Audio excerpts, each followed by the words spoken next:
Good morning, everyone. This is Sadhna, and I'm going to complete the remaining topics from the chapter Combustion and Flame. And today we will discuss about fuel, good fuel, or we can say an ideal fuel, fuel efficiency, burning fuels leads harmful product. First, we will talk about fuel. Students, do you know what is fuel? Think about it. What is fuel? I hope you all know about it.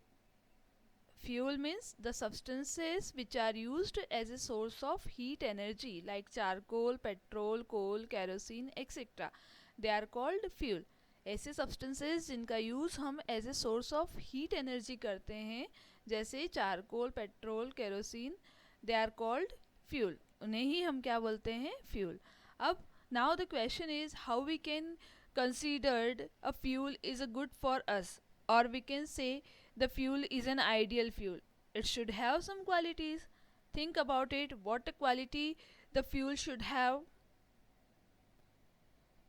It should be cheap, easily available, produces large amount of heat, burn easily in air at moderate rate, does not leave any substance. मतलब fuel कैसा होना चाहिए एक अच्छा fuel सस्ता होना चाहिए आसानी से अवेलेबल हो जाए large amount of heat produce करे यानी कम क्वांटिटी में भी यदि हमारे पास फ्यूल अवेलेबल है तो उससे ज़्यादा से ज़्यादा हमें एनर्जी मिले है ना ज़्यादा से ज़्यादा वो हीट एनर्जी प्रोड्यूस करे साथ ही साथ एयर में आसानी से बर्न हो जाए और एक मॉडरेट रेट के साथ बर्न हो ऐसा नहीं कि बहुत तेज़ी से बर्न हो या बहुत स्लोली बर्न हो और सबसे इम्पॉर्टेंट आफ्टर बर्निंग किसी भी तरह का कोई भी अनवांटेड अनडिज़ायरेबल सब्सटेंस नहीं बचे ना ही कोई पॉइजनस गैस रिमेन रहे नहीं कोई कार्बन पार्टिकल्स बचना चाहिए और ना ही किसी तरह का कोई एश फॉर्म होना चाहिए तभी हम कहेंगे कि फ्यूल कैसा है आइडियल फ्यूल है या हमारे लिए अच्छा है ठीक है next we will talk about fuel efficiency student if the fuel have all the good qualities all the qualities of an ideal fuel then we can say that fuel is more efficient but more important thing is that it should produce more energy with a less quantity okay so the amount of heat energy produced on complete combustion of 1 kg of a fuel is called its calorific value यानी 1 kg fuel को burn होने पर जितनी heat energy produce होगी वही उस fuel की calorific value कहलाएगी और कैलोरीफिक वैल्यू को जो मेज़र करते हैं किलो जूल में करते हैं किलो जूल पर केजी ठीक है the calorific value of a fuel is expressed in a unit is called kilo joule per KG student there are some examples of fuel with their calorific value See here, the lowest calorific value of the fuel is cow dung cake.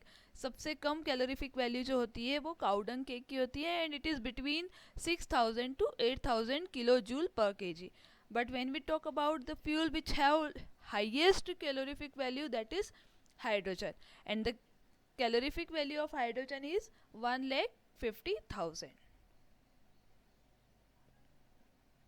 Next we will talk about burning fuels lead harmful product student जब भी हम किसी fuel को burn करते हैं तो कई बार ऐसा होता है कि बहुत सारे हार्मफुल प्रोडक्ट भी बनते हैं ठीक है so first point we will discuss carbon fuels like wood coal petroleum releases unburned carbon particles and these particles are dangerous pollutant causing respiratory diseases such as asthma कई बार जब हम देखते हैं लकड़ी को बर्न कर रहे होते हैं या कोल को बर्न करते हैं या पेट्रोलियम को बर्न करते हैं तो अनबर्न कार्बन पार्टिकल्स भी फॉर्म होते हैं मतलब ऐसे कार्बन पार्टिकल्स इमिट होते हैं जो कम्प्लीटली बर्न नहीं होते हैं वो रिमेन रहते हैं एयर में and they are major cause of air pollution air pollutant and they can be reason behind the respiratory disease such as asthma और ये अस्थमा के लिए भी रिस्पॉन्सिबल होते हैं जो कि एक रेस्पिरेटरी डिसीज़ है इसमें पर्सन को सांस लेने में प्रॉब्लम आता है second is incomplete combustion of these fuel give carbon monoxide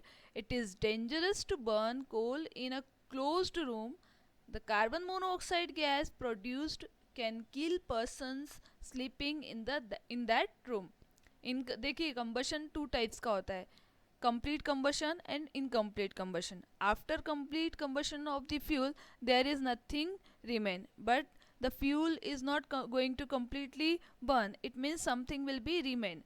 So in incomplete combustion, substance completely substance cannot be burned completely.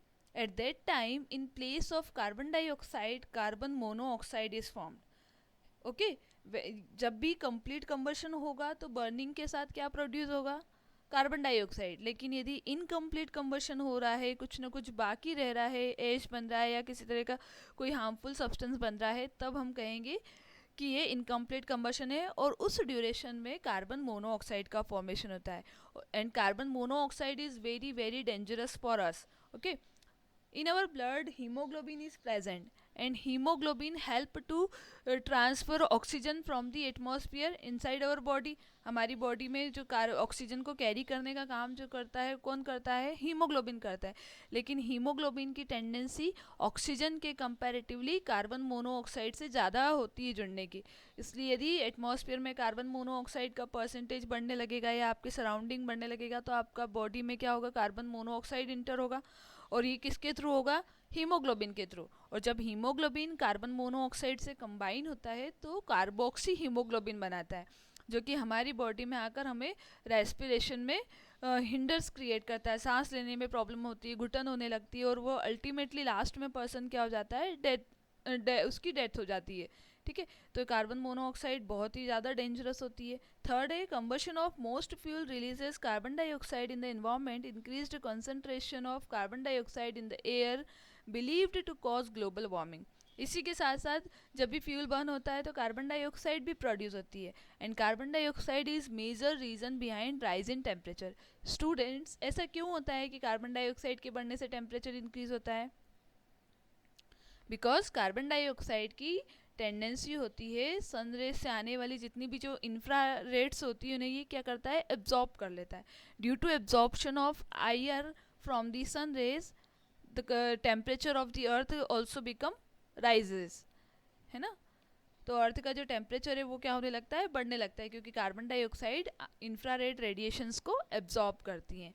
तो यहाँ कहीं ना कहीं कार्बन डाइऑक्साइड भी क्या करती है, हमें हार्म पहुँचाती है. इससे हम बचने के लिए क्या कर सकते हैं, ज़्यादा से ज़्यादा प्लांटेशन कर सकते हैं, because plants they use carbon dioxide in the process of photosynthesis. So it can be balance the amount of carbon dioxide in the atmosphere. Last is burning of fuel and diesel releases sulphur dioxide gas. जब भी हम fuel को या कोल diesel को burn करते हैं, कोल को burn करते हैं, तो सल्फर डाइऑक्साइड का फॉर्मेशन होता है. It is an extremely suffocating gas and corrosive gas. ये बहुत ज़्यादा सफोकेटिंग गैस होती है, साथ ही साथ बहुत ज़्यादा कोरोसिव नेचर की होती है.